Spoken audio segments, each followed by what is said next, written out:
It's the Farmer to Farmer Podcast, episode 118, and this is your host, Chris Blanchard. Danya Tietelbaum is the co-founder and co-owner of Queen's Greens, 35 acres of fields and greenhouses in the heart of the Pioneer Valley in Massachusetts. Queen's Greens' specialty is what they call boutique wholesale, supplying restaurants, retailers, local universities, and regional distributors with certified organic greens, herbs, and a small selection of other vegetables. Danya digs into why they've limited their crop mix and marketing outlets and the implication that's had for their business. We take a deep dive into Queen's Greens' model for putting out a reliable crop of salad mix week after week, including weed control on solid seeded beds, and how they manage massive quantities of row cover to control flea beetles. As a wholesale-only operation, Queen's Greens fills over 100 orders each week during the growing season, and Danya explains the systems they use to track and fulfill those orders and the administrative structure they've developed to get everything delivered, even though Queen's Greens doesn't own a delivery truck. We also discuss their conversion of a tobacco barn into a GAPS-audited packing shed, as well as their winter spinach production. And just as a point of reference before we start the show, since it's spring and we do get into some timing-related topics, this episode was recorded on April 19th.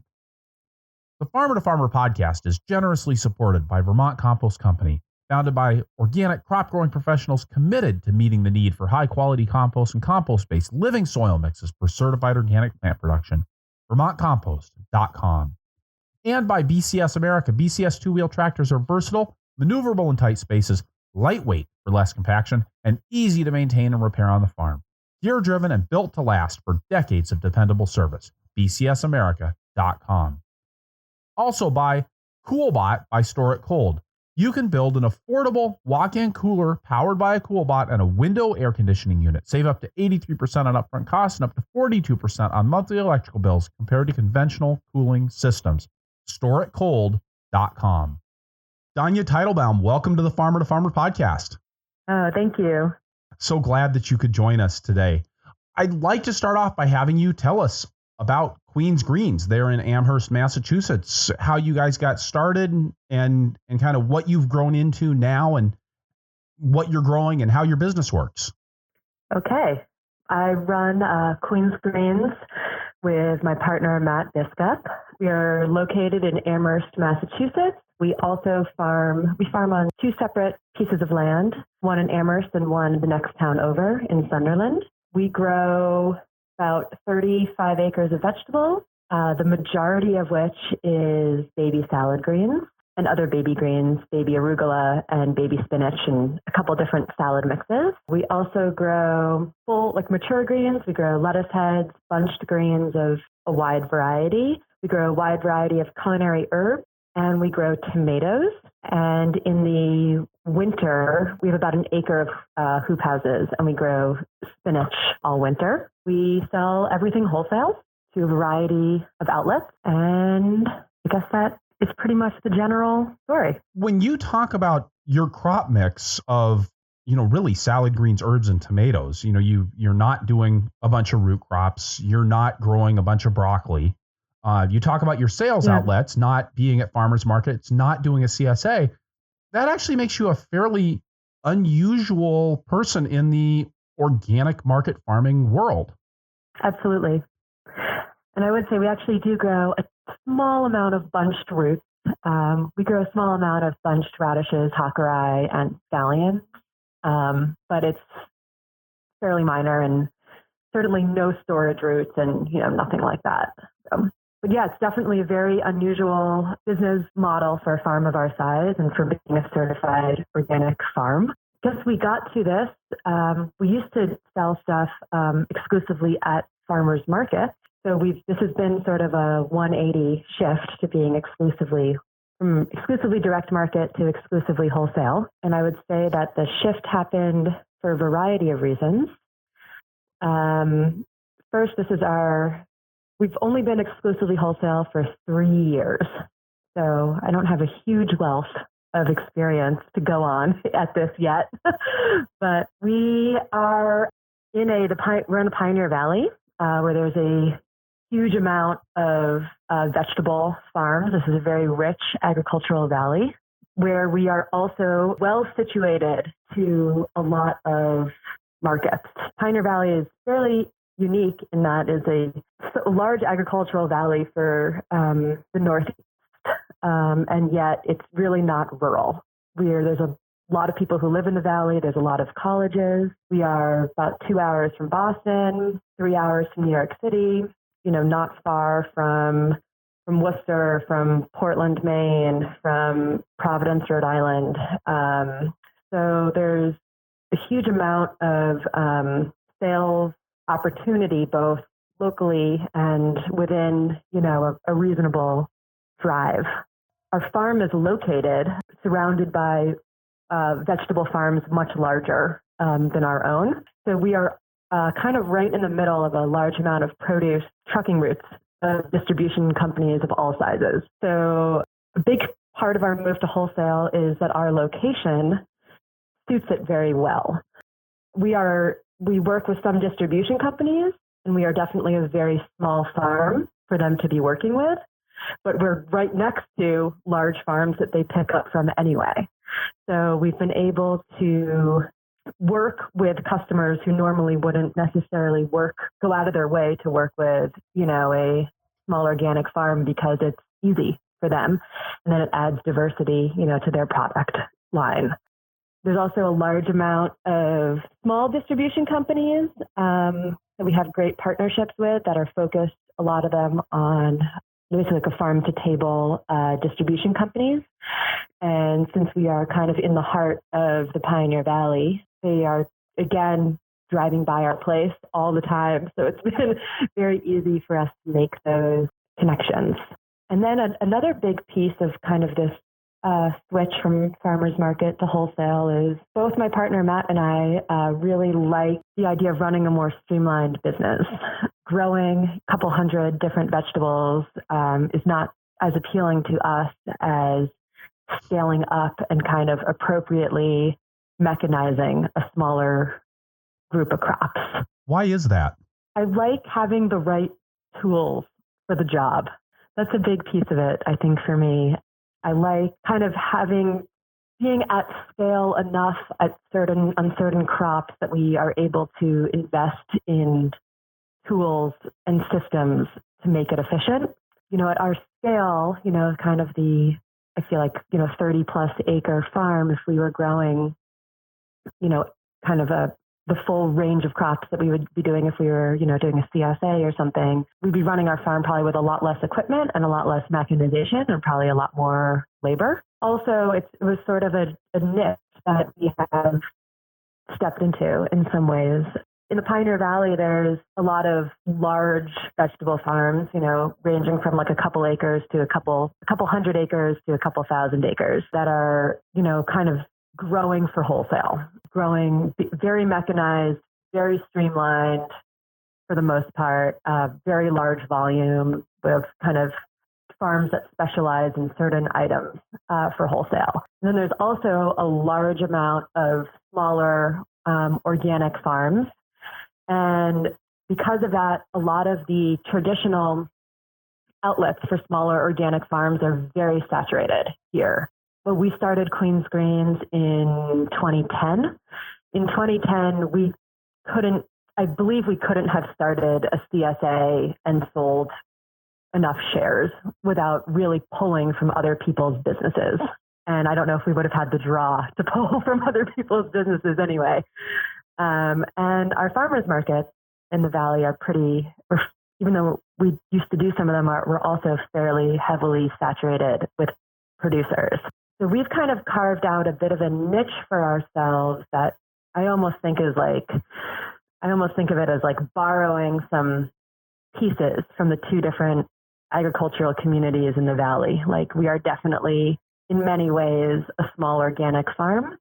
And we are also in many ways, looking at some of our, kind of really scaled up neighbors and noticing some things that they're doing that we like, and pulling that into our business. So I think we're kind of almost like riding like a little niche in between in some ways, if that makes sense. And it's a niche that has been more open to us. Doors have opened more easily than growing a diversity of vegetables.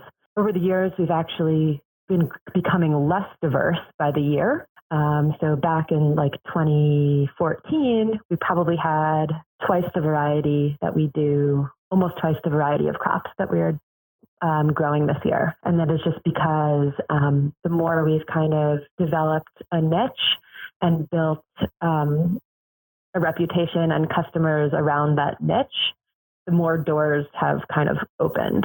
Because I think as we're kind of differentiating ourselves from other businesses around us. I'm curious, what crops have you dropped and what crops have you increased since 2014? Where have you done that focus? You know, you said you're doing maybe half the crops now that you were in 2014. Absolutely. Well, we used to grow peppers, eggplants, a lot more root vegetables, both a wider variety of young bunched roots and storage roots. We used to grow broccoli, cauliflower, cabbage. We used to grow cherry tomatoes.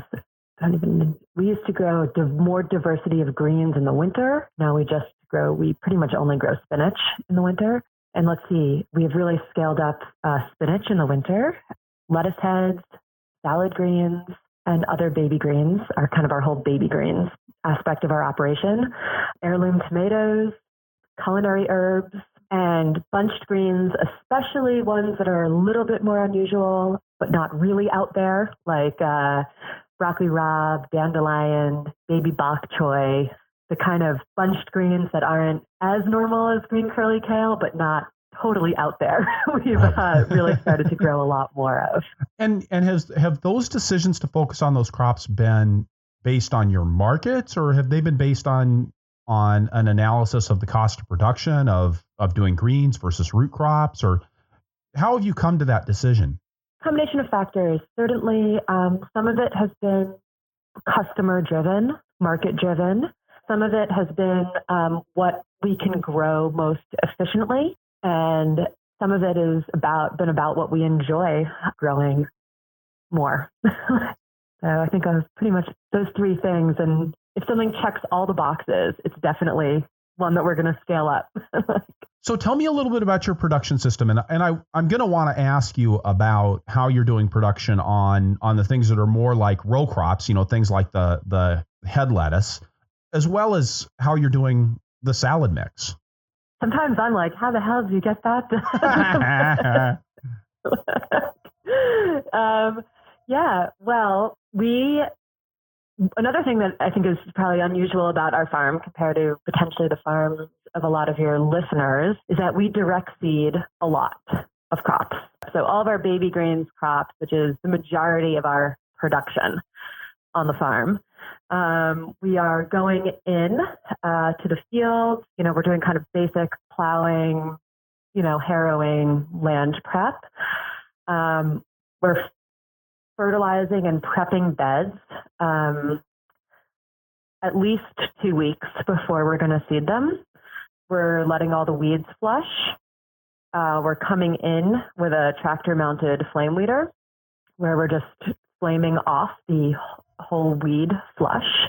Then we're coming in with a sudden seeder. It does 17 rows on a bed. So we're getting a very dense seeding of spinach, arugula, and then we grow 2 salad mixes. We grow like an Asian mix of brassicas, and we grow a lettuce mix. So, and we're doing a dense bed for all of those. If it's a brassica green, we're remaying it. So we use a massive amount of remay at Queen's Greens. And we're really just coming in, unless we need to irrigate.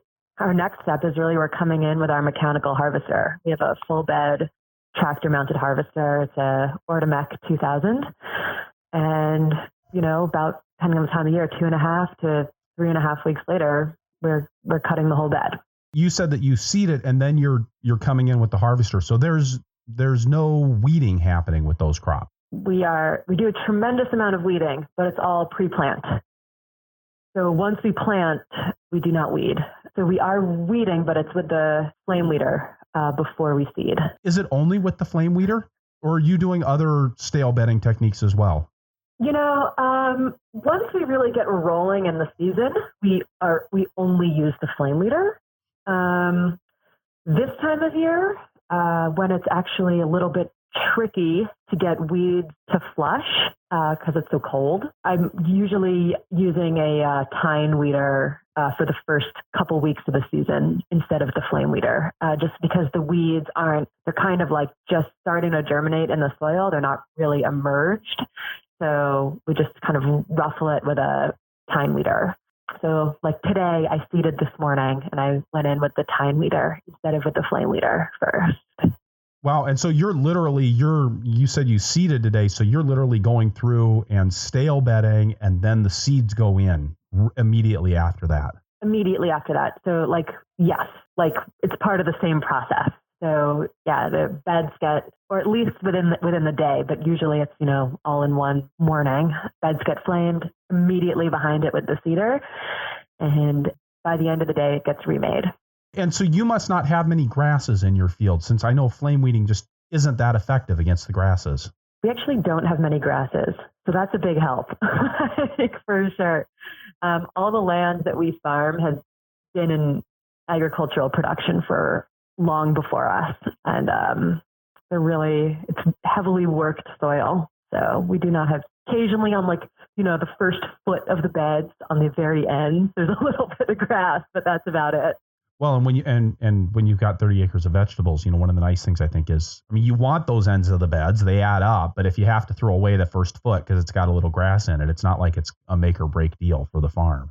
Absolutely. Which we do often. Like if the grass, if the beds are a little messy, we'll definitely start harvesting a couple of feet in or, wherever we need to. Yeah. This time of year though, because we can't come in with the flame weeder, so far we've been lucky in the last couple of springs that we've ended up with some pretty clean early beds of salad greens and spinach. The spring feels a little bit extra chilly, so I'm a little nervous actually about the cleanliness of our early green beds that I'm seeding right now, but we'll find out. And I was going to say, I'm here in the Midwest, so I don't know exactly what you guys are dealing with in the Northeast as far as weather the last few years. But here, it's been really wet and the weather's been really erratic. And do you guys, does the whole system ever just blow up in your face where you don't get the stale weeding done, or the weeds get too big to get in there and flame them effectively? Or, does it ever go wrong? And then what do you do? Well, I don't know if we've been doing it long enough to know I feel like it's not. So I feel we've been doing this dense bed system with the flaming and the mechanical harvesting. We've gotten here in stages. So as I said, Queen's Green started in 2010.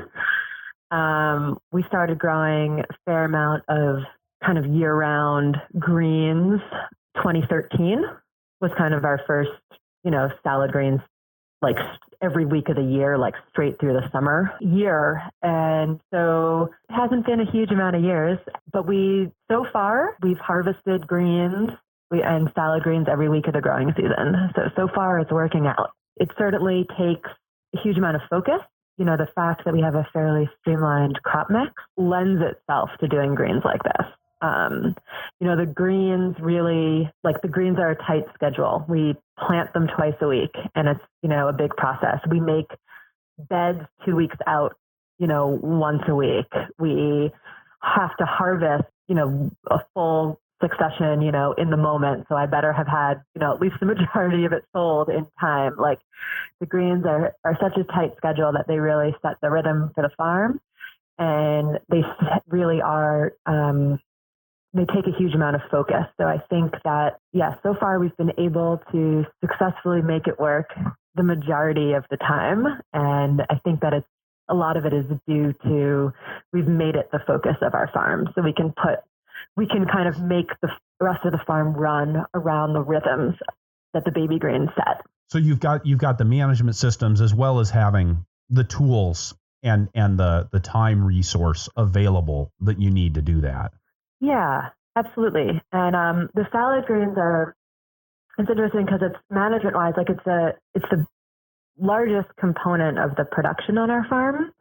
Yet it also, in the field, until it hits the washroom, requires very little labor. The salad greens require very little labor in terms of our hired labor. Really, the salad greens production in the field is really me, my partner Matt, and one of our employees, who's in more of a tractor operator position. Then the three of us,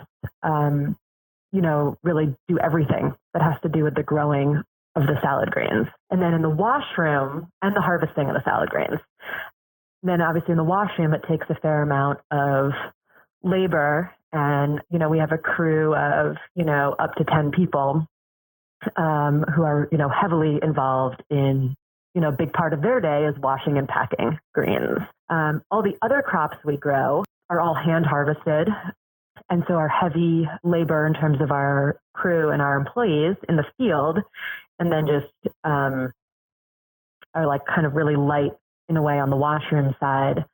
For our farm, part of what makes like the baby grain systems work and tight is that it involves a very small amount of people, and that like we are focused on it. And we've kind of, hand off a lot of the other crops to, dedicated, people on our farm to be harvesting lettuce heads and stuff, so that I am like harvesting the greens, seeing how they're coming. I personally do all of the seeding on the farm. And so I seed all the greens. My partner, Matt, does, and one of our employees does, all of the bed prep. So he's making sure that beds are made on time, they're flamed on time, and he handles all the irrigation on the farm. They're irrigated on time. So we've really kept the greens, because it has to be so tight, like amongst really like me and my partner, Matt, manage the production of the greens. You mentioned irrigation. What are you guys doing for irrigation on this scale? I don't know if it makes sense to talk about it, because we're in transition from one system to another. I actually, this is like this portrait in time, right? And I always think one of the great things that people find out here is like, oh yeah, Queen's Greens, they look like they've totally got their act together and they've got the system nailed. And then you find out they're like, oh, wait, they're doing something different next year than they did last year. And that means that there's always room for growth and improvement. I think that's one of the big messages of the podcast. So anyways, I'll just leave that there. We do something different every year. At least something different every year. We used to do like 50 things different every year, it seems. Well, our irrigation system that we've been using since the beginning is incredibly simple. It is really just lay flat and sprinklers. The sprinkler heads are pretty similar to like what's normally on the like aluminum pipe, but we're actually diffusing lay flat in between. This irrigation system is very labor intensive to get in and out of the field, to put together, to pull apart, to be, tightening pieces of lay flat around. So we are in the process of purchasing a new irrigation system that we hope will make irrigation a lot easier, one-person job, which is we're moving to a system that's basically like a water reel, but instead of a gun at the end, we have like a boom irrigation at the end. Okay, so you're not going to have that same problem that you have sometimes with those irrigation guns with having the really big droplets, because I think that would be hard on your salad greens. We absolutely could not use a gun on our farm. We really need like sprinkler irrigation. And we also often, so it's really just like, it's the use of the reel in terms of like, one person can pull it out, turn it on, and it, wheels itself back in, and then we can easily move it. But at the end, it's going to have basically like a 80-foot long boom. It's just going to like has a lot of sprinklers on it. And we're in the process of putting this system together. So hopefully in the next month or so, we'll be using it. We actually talked on the phone earlier today, and you said, oh, I'm in the middle of moving your irrigation pipe. Yes. I was going to say, until last summer, we were very lucky with weather and with water. Until last summer, we really didn't irrigate much. So having a very low-tech, labor-intensive system that is, hard to move and doesn't irrigate that much when it's in place, which is kind of what we have now, wasn't that big of a deal, because we were just blessed with a couple years of, very regular rain. So we just never had to irrigate that much. And then last summer we had a severe drought. So we were irrigating just all the time. And it really, this kind of move to develop this different irrigation system on our farm is really a result of last year's drought, especially because we direct seed the majority of crops that we grow on our farm. Sort of last summer was challenging with the drought and definitely made us realize that we really need a big irrigation system to be prepared for probably increasingly severe weather over the coming years. Big move. And with the huge emphasis that you guys have on salad greens, what kind of a crop rotation are you following? Not an extremely long one. So yeah, we don't grow a huge amount of crop families. So we're really we are rotating crops, but they're not long rotations. And we are using cover crop, both off-season and in-season cover crop, to help break up some greens. Because certainly one of the nice things about salad greens is, between the time that we're, making the bed to stale bed it and when we're harvesting it, we're really talking about kind of a 5-week crop that it's there. There's a huge amount of opportunity for double cropping,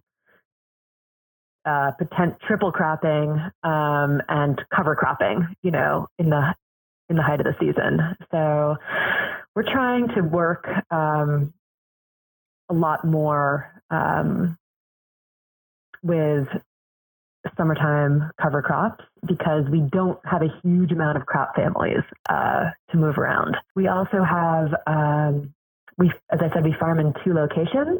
So that helps a little bit, but our 2 locations are pretty windy, wide open fields. So we don't have a lot of natural borders and windbreaks to help break up pests, diseases, etc. So, it is one of the things that we're trying to do the best we can with, but I know our rotations are not as excellent as, if we were growing more crop families.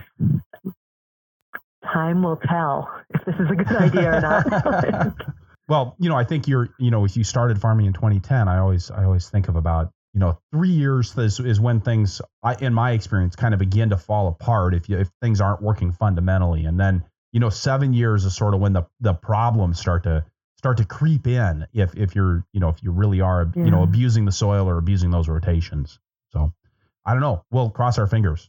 Yeah, I really hope so. A lot of kind of the large farms that we're surrounded by in the valley grow, a lot of them grow 1 or 2 crops. And they kind of an interesting thing that is happening in the kind of larger conventional farming community around us is they actually have many multi-farm land swaps going on. So it's very common for, people to, if there's one big kale grower and a big potato grower and big squash growers that they will swap their land around year to year. So there's not enough I love that concept, honestly, and there's not enough certified organic growers doing kind of streamlined crop mixes like we are, that we could start a organic land swap. So maybe one day. Maybe one day. I love that's a great idea, and I think just a nice little seed to plant there. You said that you harvest those salad greens with the Ortomex salad harvester. Now, I know what that looks like. Yeah. Can you describe that on the radio? Absolutely. It's an implement that hooks to the 3-point and the PTO of a tractor. The PTO drives kind of a bandsaw blade that cuts the salad greens, and then they flop onto the salad greens like a moving belt that brings the salad greens back to a platform where we have 1 to 2 people standing and kind of putting the greens into bins behind the harvester. So the way our operation works is the salad greens harvest is my partner Matt driving the tractor. I'm on the back with the salad greens, actually pulling them off the belt into the bins, shuffling bins on and off the back. And last year, that operation was just the 2 of us. did cut all the salad greens.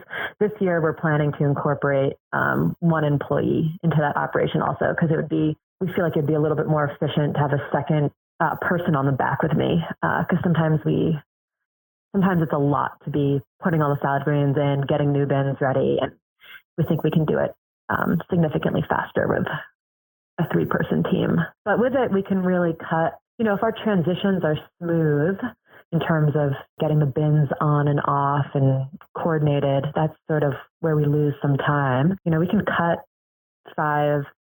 600 pounds of greens an hour. Wow. When you go out to do a typical greens harvest, how many greens are you guys cutting?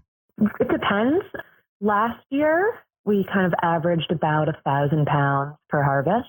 This year, we are planning on selling more greens.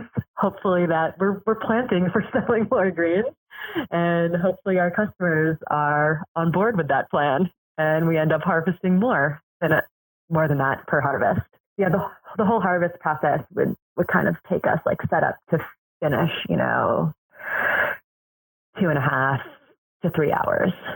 I was working with a farm that we got set up with one of these Ortomec harvesters a couple of years ago, and it was amazing what it did for how the farm actually worked. How all of the other processes flowed once you took that huge labor sink out of the salad greens. Did you guys used to harvest by hand, or did you guys, when you guys got into salad greens, were you like, okay, we're getting an Ortomec? Oh no, we've gone through the full range up to this. So we started out with knives. Then we went to the Farmer's Friend harvesters with the drill, which we actually still use those sometimes in our high tunnels. And then we went to the Ortomec. So we have been through the full range, but definitely the Ortomec has been, it's definitely a game changer in every way for the farm. Just as you were saying, like not only for the salad greens in particular, but for how the entire farm, runs. So it really has, allowed us, a typical kind of harvest day on our farm really is, as I noted in our crop mix, besides tomatoes, pretty much everything we grow wilts. So we have extremely full harvest mornings where everyone, who works at the farm shows up, and is harvesting. And, as I said, me and my partner, Matt, and this year, an employee are going to be, doing the mechanical harvest while, everyone else, which is at least 7-ish, people are, it's been freed up all of, getting the Ortomec has freed up, all of our other labor to be, harvesting lettuce heads, bunching greens, harvesting herbs, bunching radishes. Like we've really and so by the time we get to, lunchtime, we've, been able to harvest a tremendous amount of greens between all of us. And then a lot of the afternoon is spent, processing salad greens. Like that's where a lot of our labor is going in the afternoons when everything on the farm is wilted anyway. So it has really changed our flow and has been able, to give us a structure around stuff. Tell me what happens with the salad greens after they're harvested. I saw some pictures on Instagram of totes stacked up in the field. I'm assuming you come along and pick those up. So yeah, right now, on the back of the Ortomec, we're harvesting just into totes and just dropping them in the field behind us. So when we're done with the harvest, we're like driving back through the field and like loading them onto a truck. I have certainly seen, farms with, wagons and stuff, which would be pretty cool, where you're taking all the greens with you on the way out. And that might be a step for the future for us. But right now we're just harvesting into totes, picking them up in a second trip through the field. Then they're heading to our washroom, where they get put on pallets by green type, because in the field, in a normal harvest day, we're harvesting 4 different baby greens items out of the field. Arugula, spinach, a lettuce mix, and a brassica mix. So they get brought back to our washroom. They get palletized by type. They get wheeled into the cooler, so they start getting pre-chilled in the totes. And then our post-harvest manager and team can pull them out of the cooler when they're done harvesting some other stuff in the morning and start washing them. And at this point, our washing is a lot more low-tech than our harvesting. We just use large Rubbermaid, 100-gallon livestock tanks, right? Yes, livestock waterers. And we are moving greens by hand through those and then into, kind of pretty standard washing machine converted into spinners. And then we have a large kind of packing table setup. So currently our washroom is definitely by far the most low-tech part of our greens operation. And it works. So it works for now. We're certainly interested in a little bit more mechanization in there in the future, but it certainly works for now. So your farm is GAPS audited. Can you tell us about your packing shed, how it's constructed, and kind of how you got things laid out in there as far as like water supply and electricity and all of that? Because it's interesting to me that you guys are using just on a farm your scale, using something as simple as the Rubbermaid livestock tanks for doing your wash process. Yeah, our farm hub is in Amherst. So we have, as I said, land in the next town over in Sunderland, but all of our infrastructure and, kind of the hub of our farm is in Amherst. So our wash shed is in a tobacco barn that was on our property. There are tobacco barns all over the valley. The Pioneer Valley used to be a big tobacco growing area. So it's a very standard, very simple structure. It's 30 feet wide, 100 feet long. We've converted 60 feet of it to our wash shed. So our wash shed is, it's 30 by 60. 15 by 40 of it is a cooler. And so we kind of have like a U-shaped wash area that's kind of around our cooler. But it has a very long, 60-foot, wide open stretch. And that has been really helpful for us because it just makes like this linear flow of product. Like product comes in on one end and like by the time it gets to the other end, it goes into the cooler. So that has really helped us out a lot, both in terms of gap because they like having kind of, an in and an out of product, but also really like psychologically, I like having that flow of product through the space. And then the facility itself, is very simple. We have concrete floor. We have we put in a concrete floor with really good drainage.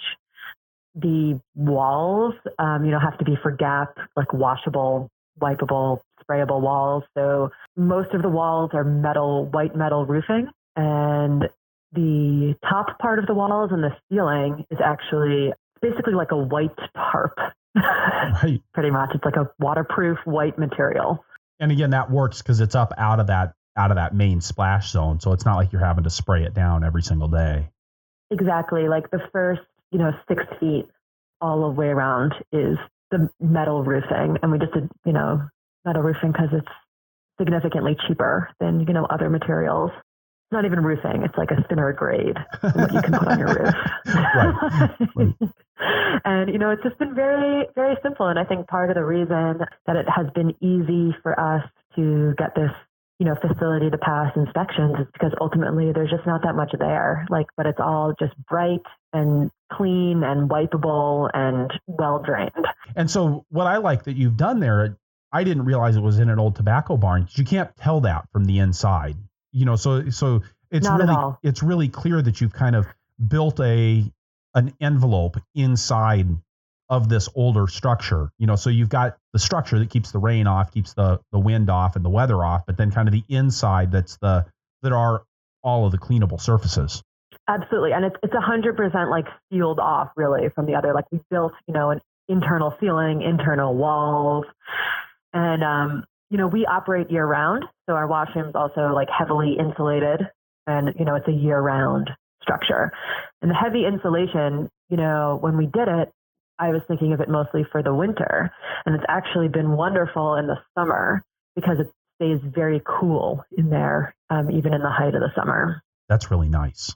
It's really nice. Keeps the hot things hot and the cold things cold. Exactly. And it's worked very well for us, for sure. All right. So that brings us up to about the time that I'd like to take a break. And we're going to do that, get a word from our sponsors. And then we'll be right back with Danya Tietelbaum from Queens Greens in Amherst, Massachusetts.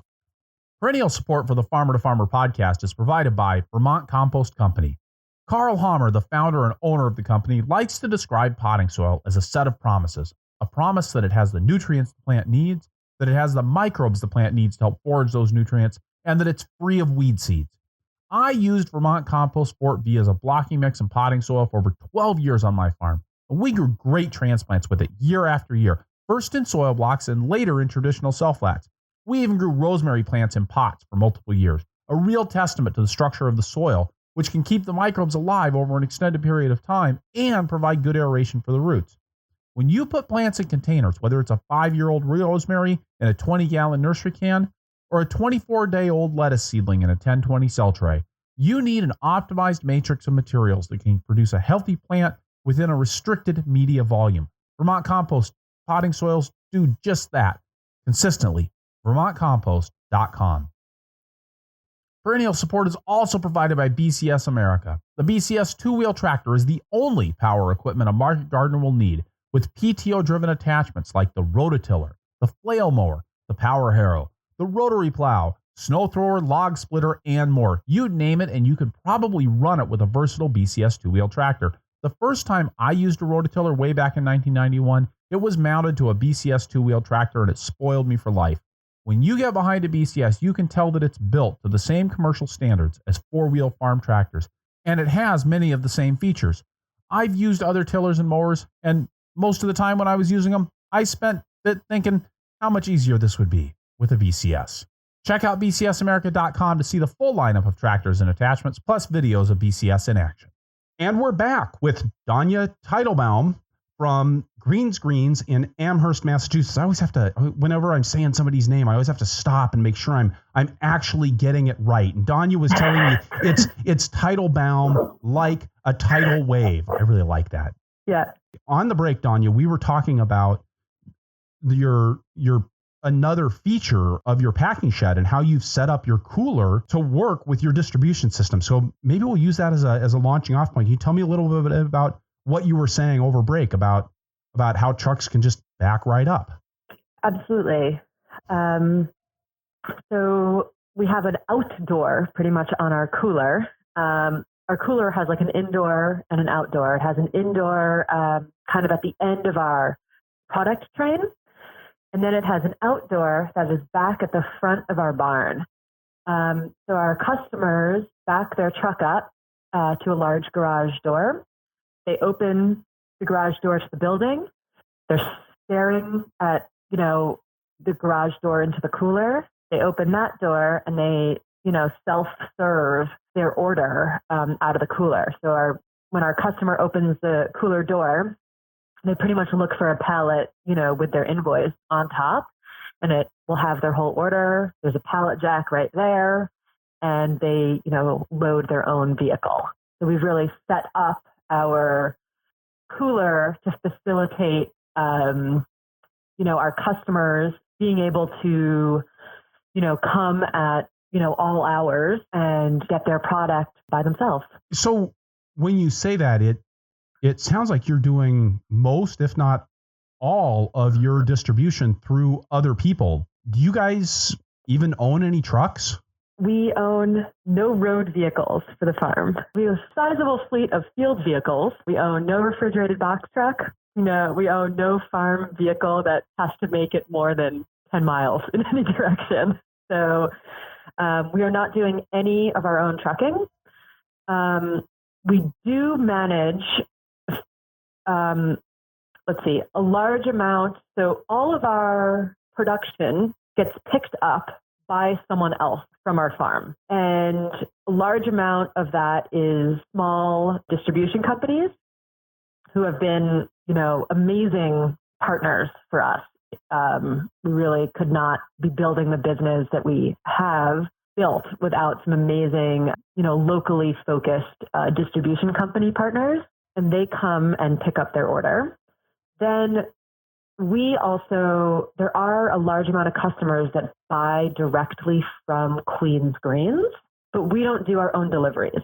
We basically contract out our deliveries to a friend of ours who is a trucker who does our local delivery route twice a week around the Pioneer Valley. So stopping at local restaurants and food co-ops and grocery stores. And we sell a fair amount to all the universities around here and colleges.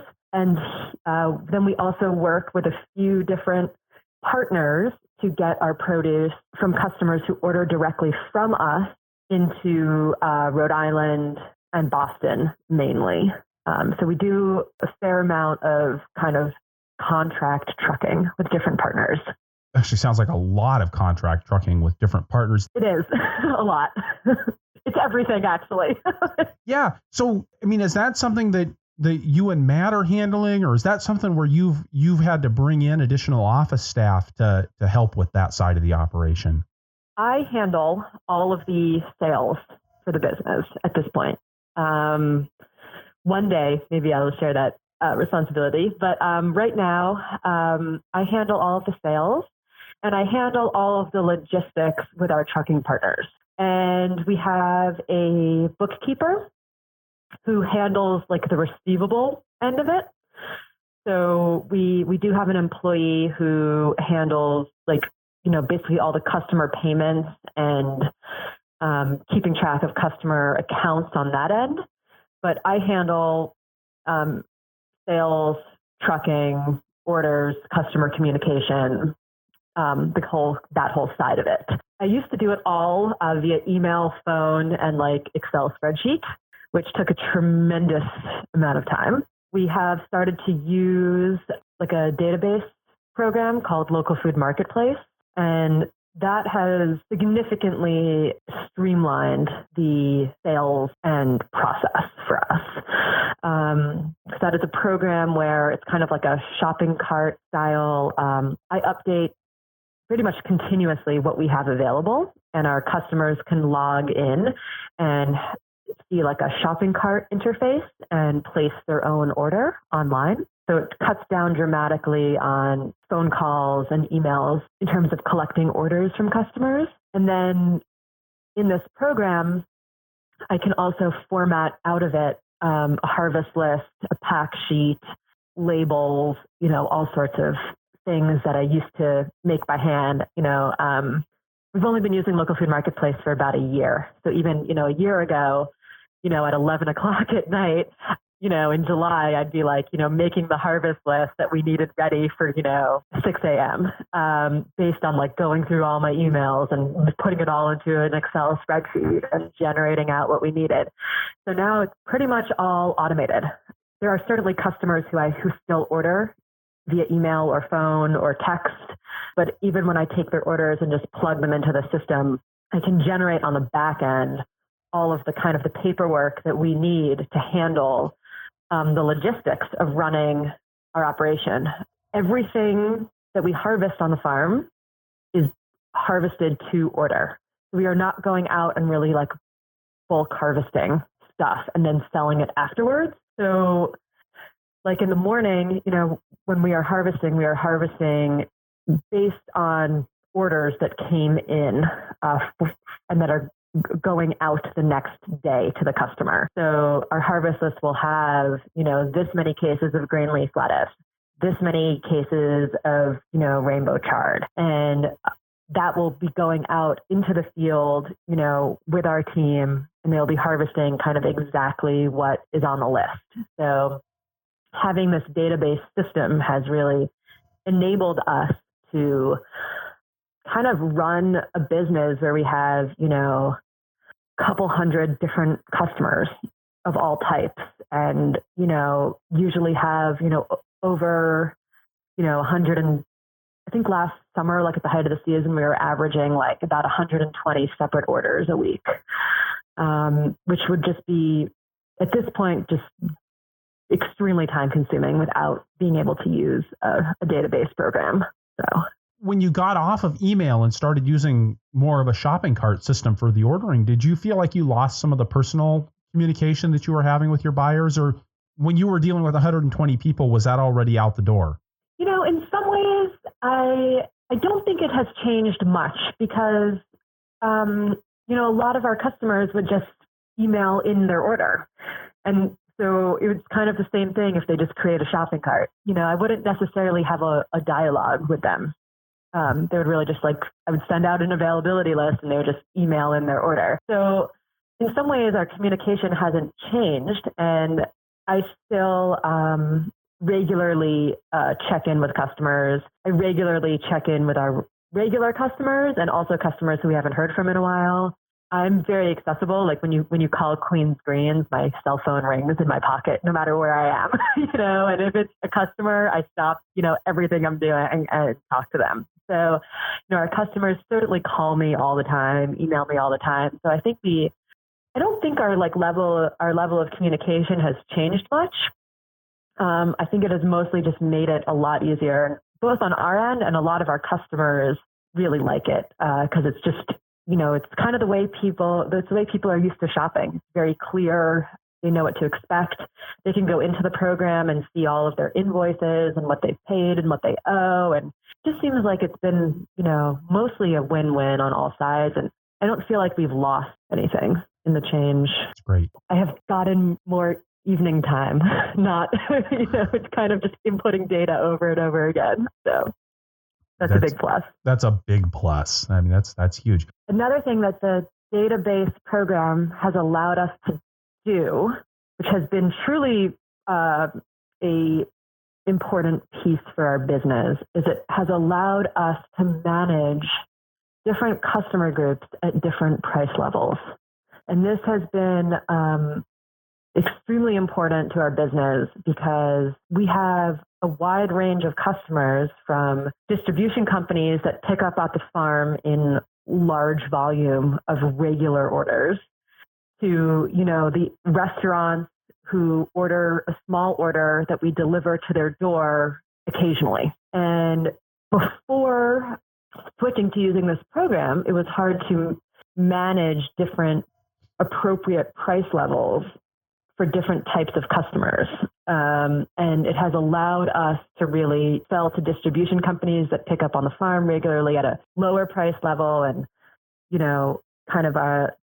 restaurants that we're delivering to at a higher price level, and having that all be percentage based instead of before we would just sort of slap on more arbitrary delivery fees to different customers. Right. And that's really helped our business because ultimately we have found that customers do not like seeing a delivery fee, and restaurants, are used to seeing on a availability list, from a distribution company, just the service that you're providing of delivering into their kitchen rolled in with the price. Honestly, we found that a lot of times, a lot of our customers, to be honest, are paying more now that it's rolled into the percentage, but they're not complaining about it. Whereas when we would slap on a flat delivery fee, they'd be like, well, I can't order because I'm just going to order a small amount and I don't want to pay the delivery fee. So it's been to be honest, it's been a little weird, but, it's been a huge kind of boon to our business, and being able to service and work with and build relationships with different customers at different price levels that are kind of appropriate to their business and also good for us. And this has changed not only our ability to work with a bigger diversity of customers, but also our thinking about the business, because we used to think about, whatever it is, arugula costs this much per pound, period. And now we really think about, throughout the season, we want to average this price on arugula per pound. So we've started to think about our businesses at our pricing and profits about juggling averages more than being, fixed in the way we're thinking about it. So are you adjusting prices for your wholesale crops throughout the season? Does the price of arugula go up and down from spring to summer to fall? No, it does not.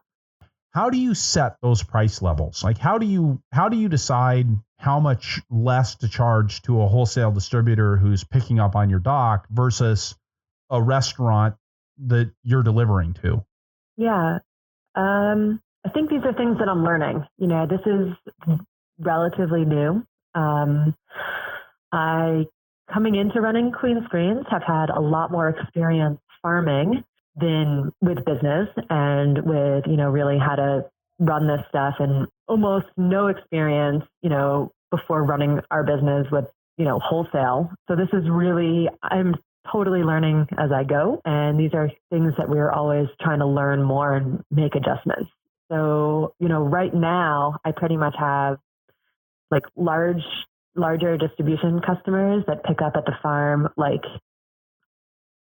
twice a week, every week of the year, are kind of in our lowest pricing category. And that is pretty much like what we have decided we, need to be selling each crop for to be profitable. So it's sort of us just being like, this is what we feel comfortable with on this crop like at this point. And then we have a kind of a category that is institutions and grocery stores and independent customers who pick up on the farm, like more like caterers and stuff, more than distribution companies. And I think that's like an 8% bump. And then we have the just across the board on everything. And then restaurants that we deliver to their door are like a 15% bump. So I mean that's what we've done, and that is also based on kind of knowing a bit about what some distribution companies are upcharging our stuff on. Because really, when we're going to a restaurant, we're just acting as our own distribution company. And it's probably important not to be in competition with your distribution companies, not to be offering a dramatically lower or crazily higher price. I think either one of those would be bad. It's extremely important. And, we're definitely aware of that. We sell to customers directly that are in the sales radiuses of distribution companies that we also work with. So there's definitely we can't be selling to the end customer at the same price that they're buying it from us at. I wanted to circle back to something that you mentioned way back at the beginning of the conversation, and that I noticed when I was looking at your farm on Google Maps, which is that you guys use a lot of remay. And I have to say, if there is one job that I hate on the organic vegetable farm, it's dealing with remay. And as much as you guys are doing, can you tell me about how that process works and why you haven't just decided to give up growing flea beetle crops altogether? Yeah. I love that you can see the remay from the satellites at Queen's Yeah. I think a lot of people hate remay, and I'll be honest, I actually really don't.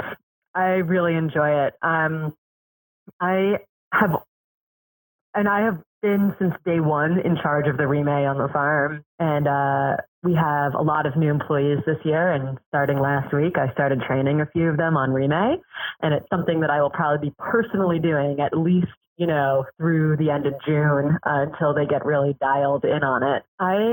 I don't mind it at all. I don't know. I guess we use a ton of it. So I guess it's good that I don't really mind it. I actually quite enjoy it in a lot of ways. And I guess part of it is I've gotten kind of a simple task that I have really done enough of it at this point. I mean, we grow a ton of brassicas in a heavily flea beetle, environment. So we plant 52 usually successions of salad greens a year.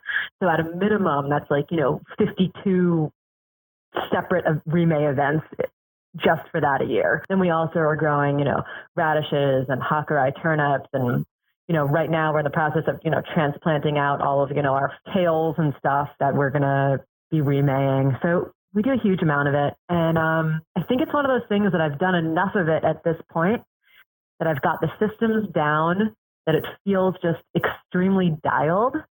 And there's something about that just feels very satisfying to do. So I actually very much enjoy it. So tell me about your remay system that you've got dialed in. How do you get it onto the field, and then how do you get it back off again?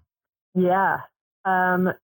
We use sandbags, but they're filled with soil. They're soil bags. And so we kind of just we go through the field and we just drop, walking by hand, bags, down the aisle where we're going to need them.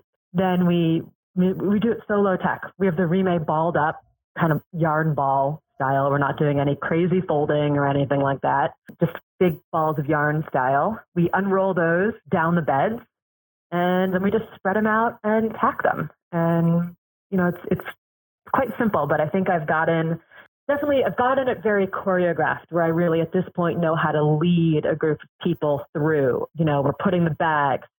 When we get to this point, someone starts unrolling everything. Then there's a leading edge that goes out so that it stays square. And then there's a following edge that's kind of tightening and squaring it. And I think part of why it's gone smoothly is because our farm is so remay intensive that I've just gotten it down to a choreographed dance of how we do it. I suppose that doing it yarn ball style makes it relatively easy to get it back out of the field. Absolutely. We just, gather it into an aisle and roll it right up and, put it on a truck. Another thing we've done that has been very important is we have every single piece of remay on the farm is 250 feet long. So we have no mystery balls of remay. So if you're doing, a 600-foot bed, you're going to need, 3 pieces for the job. So it's just very straightforward. We have 3 widths on the farm. We have a 2-bed, a 3-bed, and a 5-bed. And they're extremely labeled in different bays in a barn. And you grab however many you need from the right bay. It's labeled, what the width is. It's a known quantity on the length. And so you can just go out and do it. I mean, I definitely worked on a whole bunch of farms, prior to starting Queen's Greens, where, there was the remay was less a part of the operation. And it was just a guessing game in terms of how much remay you were holding, how wide it was, how long it was. And I think we've just taken all that guessing out of it by just, making it there's only 3 options that it could be. Okay. So if you're doing a 600-foot bed, and so you come out with 3 250-foot pieces of remay, if I've got my math right, that means you got 150 feet of extra remay. Absolutely. It just stays in the yarn ball at the end of the bed. We're never doing one bed at a time. So it's usually you're doing, 3 or 5, 600-foot beds. But right. So you end up with several yarn balls at the end of the row when you do that. Exactly. And you would just throw some bags on them. And, it's just, for us, it's just been a million times better than having cut pieces of remay of every size. And then are you burying the edges of the remay, or are you just relying on the periodic bags to get it tight enough to keep the flea beetles out? We are only doing the bags. And we use raised beds on our farm, and actually having the raised bed really helps hold the remay down, because the bag is kind of down in the trench, and just it has in the tire track, which is about 5 inches below the bed, 4 to 5 inches, and just having that, we've noticed has really helped keep the remay on. We're really only dropping a bag every 20 plus feet, and it generally stays on pretty well. So, Danya, I'd be remiss if I didn't ask you about your winter production, because anytime somebody's doing that, we used to do 4-season production in Northeast Iowa, and it's always something that's really interesting to me. Can you tell me about winter production, how that fits in at Queen's Greens? We have about an acre of high tunnel production. All of our high tunnels are, our winter production is extremely low tech. All of our high tunnels are off grid, single layer plastic, pretty much as low tech as a high tunnel can get. Everything we're growing in ground, no heat, no light. And when we started Queen's Greens in 2010, we were the first 3 years of Queen's Greens, we were pretty much a winter only operation. So we were really just growing winter greens and selling them at farmers market. And at that point, we were growing fair diversity of grains, spinach, lettuce, kale mainly. And the past 2 years, we've kind of scaled the diversity down to we're pretty much just growing spinach in the winter for, all of our same wholesale customers. Winter is my favorite time to grow. So the winter part of our operation is definitely my favorite part of what we do. I love farming in the winter. I love having what it does to our, yearly rhythm. The winter is definitely we're just harvesting, washing, and packing. So, it's a significantly reduced schedule than the height of the season, but it's still, our employees are still showing up for work. I am getting away from the wood stove and the computer and, harvesting greens and getting in the washroom. And we are keeping that constant communication and sales going with our customers. So even though, the volume is lower, our customers are still picking up greens at the farm twice a week. And that has, just in a lot of ways really helped our business, both in terms of employee retention and customer retention and, having something unique in the winter. And we only do fresh products, so we don't have any root vegetables or anything. There's a fair amount of farms around that do winter production, but most of them are selling, have a CSA or they're selling at the farmer's market, and they don't have a huge amount left over for wholesale. So the niche, we've found is pretty wide open, and we've definitely, the winter has also been a time where we have met a lot of new customers who have heard that we have stuff available, and they become curious. So it's actually been a great marketing tool for us. With 30 acres of outdoor production and 1 acre of winter production, you must have a hard time supplying all of your customers with all of the greens that they want. How do you decide who gets what in the wintertime? That's a great question. I would say in a lot of ways, it's very self-selective. The winter product is, a lot of our customers are more like in the summer, like restaurants or distribution companies, where the end customer is restaurants. And, the salad greens and the heirloom tomatoes and the herbs are really driving all of those sales. And in the winter, we really just have spinach at a higher price, a significantly higher price. So the customers who are really staying with us and buying all winter are the customers who that local product is important. So that really ends up, I guess in a lot of ways, just happens naturally. So it's our local co-ops become really big customers in the winter. A handful of distribution companies that we work with that are farm-to-table specific distribution companies are really important for us in the winter. And there's, plenty of, spinach to go around amongst the kind of self-selected group that kind of paying that premium for spinach is important to their customers. And also kind of the box share, it's not really share, box, like veggie box delivery companies that are, locally focused. They end up being big customers in the winter. So I think our customers really select themselves around the winter. And even though it's only an acre, we produce a lot of spinach.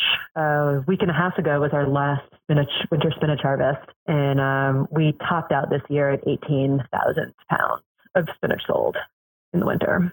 So it's definitely not minor amount of production. All right. With that, Danya, it's time for us to turn to our lightning round. First, we're going to get a word from another sponsor, and then we'll be right back. This lightning round and the Farmer to Farmer podcast is brought to you by Store It Cold's CoolBot. Way back in 2000, the year that I started Rock Spring Farm, the manager of the local food co-op complained that the lettuce from local producers lasted for days in her cooler, while the lettuce from California lasted for weeks. So what was that about 2,000 miles fresher? I later found out that none of the local growers had a walk-in cooler. 17 years later, this is still the number one complaint I hear from produce buyers. You have to get your produce cold. The difference between then and now is that now there's CoolBot. You can build an affordable walk-in cooler powered by a CoolBot and a window air conditioning unit, saving up to 83% in upfront costs and up to 42% on monthly electricity bills compared to conventional cooling units. Use the code FTF at checkout to double your CoolBot warranty at no charge. StoreItCold.com. Danya, what's your favorite tool on the farm? I don't have a great answer prepared, and I knew you were going to ask this, so because I listened to the podcast. I mean, really, which we've talked about the Ortomac 2000, the greens harvester. That has, in terms of an implement, that has definitely been the implement that has been the biggest game changer for us. But in a lot of ways, and it probably is, my favorite tool to use. I love being on the back of the greens harvester in the early mornings. I love the actual work on the back of it. I love how well the tool performs in our system. And another thing I truly love about the greens harvester is the way our farm is laid out, and the way our routine is. It's really like a ritual, 4 mornings a week in the season. It's what I do is, 6 a.m., I'm on the back of the greens harvester. And to me, having that kind of ritual, with a tool in the early morning is really nice connection with it. And besides your irrigation system, what change are you most excited about this year at Queen's Greens? I have 3 things. The irrigation system for sure, which we talked about. We're trying out a bunch of new packaging this year, and I'm very excited to see what that does for our business. And the biggest thing I'm most excited about is we've just had a massive turnover in our employees.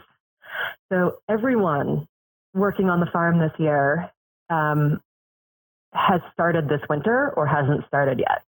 Wow. We have an 100% new crew, which is incredibly scary from a management perspective, and poses a lot of challenges. But I am also just incredibly excited about the team and the opportunity that is coming with having a full turnover, kind of the opportunity to kind of teach everything from scratch. As I said, we've been doing things kind of the way we're doing them now, more or less, kind of for about 3-ish years. And so things in our business have been changing very quickly. And it's sometimes hard to, change the culture of how things are done, with a lot of carryover people, even though there's also tremendous benefit to having many returning people. But I'm excited to intentionally kind of blank slate a lot of the way that we do things on the farm this year. There's a lot of excitement for me in that, both in terms of rethinking how I want to teach jobs on the farm, rethinking how I want them done. And also, I just think we have a tremendous group of people lined up, and I'm excited for, the team and the opportunity that is going to bring without all the great personalities we have on the farm so far. And it really is. I've had that experience on the farm, and it's such a wonderful opportunity to reset not just how things are done, but the whole feeling about them, the whole the attitude, the approach that people are taking, and just kind of be able to sweep all that old stuff, that time you lost your temper 36 months ago is now Absolutely. disappeared, right? Instead of just being in the back of somebody's head all the time. It's really a wonderful, refreshing opportunity. What's your favorite crop to grow? Oh, the winter spinach. I absolutely love winter growing. So that was kind of a no-brainer, I thought. So, but it's on the list, so I have to ask it. There are no pests. Yeah, it's nice. It's so nice. Not even like do you have trouble with voles? We really don't. We're in a very wide open area, so there's really not, much cover for rodents. So we really do not have. When we started the farm, and we didn't really talk about this at all, we were at a different location, and there we definitely had some rodent issues in the winter. Since we moved to Amherst, we really not a problem at all. We just have the wind in the winter because it's so wide open, but so far that also hasn't been too much of a problem. We didn't talk a whole lot about your partner, Matt, but let me just ask, what would Matt say is your farming superpower? Oh, I don't know. I feel like you get him on the phone for that. I think that we really handle different aspects of running the farm. And I think that one of the aspects that I really handle, I would say like the the logistics of Queen's Greens, from the customers to the crop plan to like the employees, kind of like how all of the pieces are fitting together and doing a lot of the kind of communication and logistics. And, you know, I usually call it like the circus performer who like has, you know, all the plates spinning in the air at once. And that's really my role in a lot of ways on the farm, is to like keep all of the plates spinning and to be, you know, on top of how all of the pieces are fitting together. And I think that if there's some superpower in that, I think that's the piece that I'm getting better at pulling off, and I am able to pull off, that I believe, you know, he admires, that the being able to balance that multitasking brain. And if you could go back in time and tell your beginning farmer self one thing, what would it be? I still feel like I'm beginning. I still feel like I just have endless things to learn. Not that much wisdom to pass on. I think in that I still feel like a beginning farmer. I'm always trying to tell myself to just, you know, keep holding the big picture, and to like, you know, if one thing isn't going right, like just think of all the things that are in the moment. So. Danya Tietelbaum, thank you so much for being part of the Farmer to Farmer podcast today. Thank you. All right. So wrapping things up here, I'll say again that this is episode 118 of the Farmer to Farmer podcast, and you can find the notes for the show at farmertofarmerpodcast.com by looking on the episodes page or just searching for Teitelbaum. That's Teitelbaum. The transcript for this episode is brought to you by Earth Tools, offering the most complete selection of walk-behind farming equipment and high-quality garden tools in North America. And by Rock Dust Local, the first company in North America specializing in local sourcing and delivery of the best rock dust and biochar for organic farming. Additional funding for transcripts provided by North Central SARE, providing grants and education to advance innovations in sustainable agriculture. You can get the show notes for every Farmer to Farmer podcast right in your inbox by signing up for my email newsletter at farmertofarmerpodcast.com. Also, please head over to iTunes, leave us a review if you enjoyed the show. Talk to us in the show notes. If you've got questions, if you've got comments, tell your friends on Facebook. We're at Purple Pitchfork on Facebook. And hey, when you do talk to our sponsors, because I know many of you are ordering from them on a regular basis, please let them know how much you appreciate their support of a resource that you value. You can support the show directly by going to farmertofarmerpodcast.com/donate. And finally, please let me know who you would like to hear from on the show through the suggestions form at farmertofarmerpodcast.com, and I'll do my best to get them on the show. This episode, like so many others, was a direct result of that sort of input. Thank you for listening. Be safe out there and keep the tractor running.